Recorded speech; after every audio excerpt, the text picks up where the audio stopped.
Pinterest, a great tool when you need a creative idea in a pinch. You can find everything from recipes to wedding favors, but sometimes the final product, I don't know if you know this firsthand, does not come out looking like it did. In theory, no, they're not. Yeah, on Pinterest. This weekend, I found a cute recipe. I thought, oh, I'll try that. It is for ice cream cone cupcakes. That sounds good. I know. And those look good. Right. And that is the photo that was on Pinterest. I was like, oh, that looks easy. But then look at this other photo I found online of some folks that tried it. And that's the good one. There's also a fail photo, if we could pull that up. If not, I'll tell you how okay, let's just show you how I failed. There were 3 different ways to bake them. So basically, it's all going to taste the same. It's just the method of preparing them. Right. The first way was to take an aluminum pan and to actually cut with scissors holes in there. But this is kind of flimsy, and it was hard to cut like the perfect hole. As you can see, mine was not very good. It has jagged edges. And then what you're supposed to do is put the actual cone in there.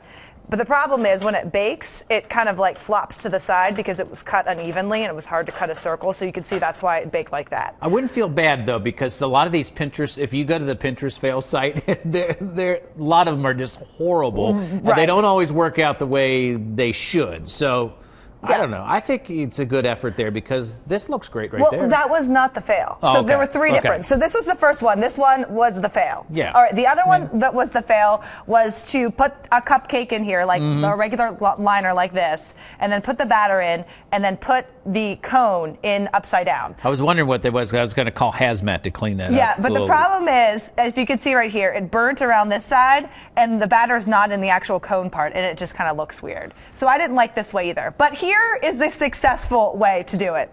All right, so you take the muffin pan, and then you take aluminum foil right here, and you kind of bunch it up and make a circle out of it.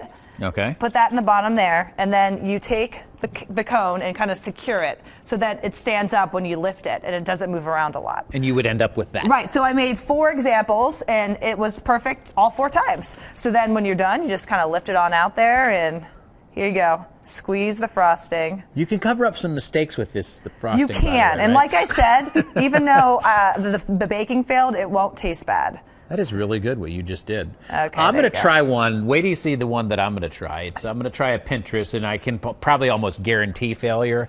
But I'm going to give it my best shot. So we're going to keep trying some of these Pinterest. And, you know, people send us in all their Pinterest ideas all the time to ABC 22 and Fox 45. So we show a lot of the good ones. If you fail, you know, send one of those to us as well. Yeah, so show us your fail. And, of course, follow our Fox 45 Pinterest page. A lot of fun.